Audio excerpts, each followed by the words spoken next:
Good morning. This is an open meeting of the U.S. Securities and Exchange Commission on February 4, 2015, under the Government in the Sunshine Act. Under the Sarbanes-Oxley Act, the Commission has the responsibility to oversee the Public Company Accounting Oversight Board, the PCAOB, and approve the PCAOB's annual budget and support fee.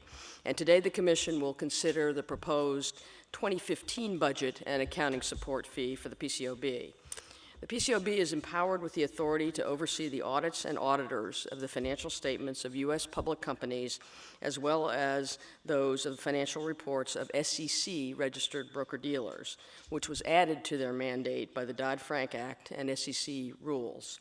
Its work is critical to investor protection in our markets.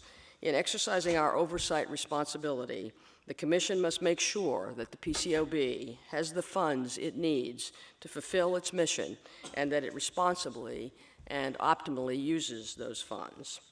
One of the PCAOB's most important mandates is to conduct inspections of accounting firms registered with the board, regardless of where those firms are located.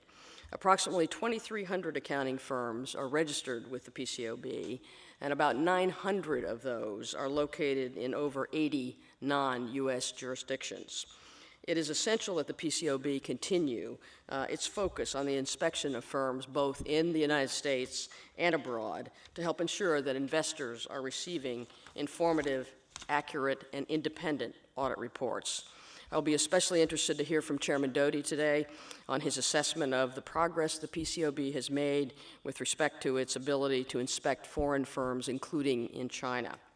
Last year, I encouraged the board to expand its interim inspection program for audits of broker-dealer financial statements, and I'm pleased that the board has done so and is considering ways to continue and expand this program while making meaningful progress to establish the permanent program. And again, I look forward to hearing more about the PCAOB's plans for its permanent program. The board has issued 3 annual public progress reports in connection with its inspection of broker-dealer audits. It also recently issued a report describing initial findings from inspections of some of the first audits of broker-dealers conducted under the PCAOB standards.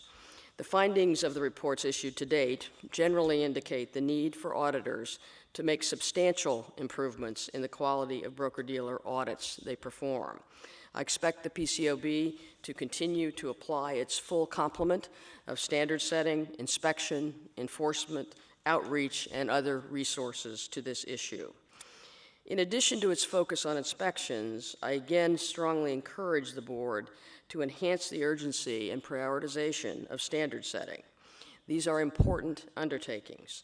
Projects on the PCAOB's current standard setting agenda include, for example, updates to standards on quality control, auditing accounting estimates, including fair value, auditors' responsibilities with respect to other firms, auditors' use of specialists, and going concern. These projects, which have been on the PCAOB's agenda for a number of years, address important areas where clear and robust auditing and quality control standards are needed. The PCAOB also has important standard-setting projects underway to consider improvements to the content of the auditor's report and to consider providing transparency into certain participants in the audits, including the names of engagement partners and the identity of other firms. I expect that the board will press ahead on its standard-setting agenda and will keep the Commission and its staff apprised of developments. I also understand that the board will engage in an evaluation of ways it can improve its standard-setting processes. I applaud this effort.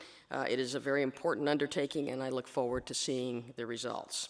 This past year, the board developed and published economic analysis guidance for its standard-setting activities, which should aid in the adoption of standards for auditors that are more effective in serving the public interest and protecting investors. The board also established a Center for Economic Analysis and is continuing to define the role and activities of the center. I expect the board will continue its oversight of this process to ensure that the new center's activities are aligned with the board's mission and integrated well into the organization's various work streams. The board has been regularly informing the Commission and its staff of developments in a variety of areas, including its inspection and information technology programs.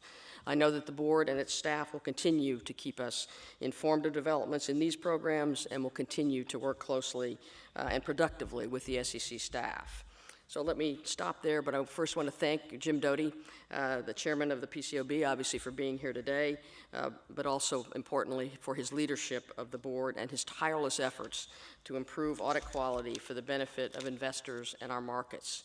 I would also like to thank all of the board members and the PCAOB staff for their hard work and dedication to the critical work of the board. I want to note the presence, at least I'm told the presence of Brian members Lou Ferguson, Jeanette Frenzel, Jay Hansen, and Steve Harris. Thank you for your service and for being here today. Finally, I want to thank the staff at the SEC, including Jim Schnurr, Brian Croteau, Jeff Mitten, Kevin Stout, Kaled Shaw, and Matt Hodder in OCA, as well as Ken Johnson, Rick Taylor, and Nicole Puccio from OFM, who worked hard and quite constructively on the review of the PCAOB's 2015 budget.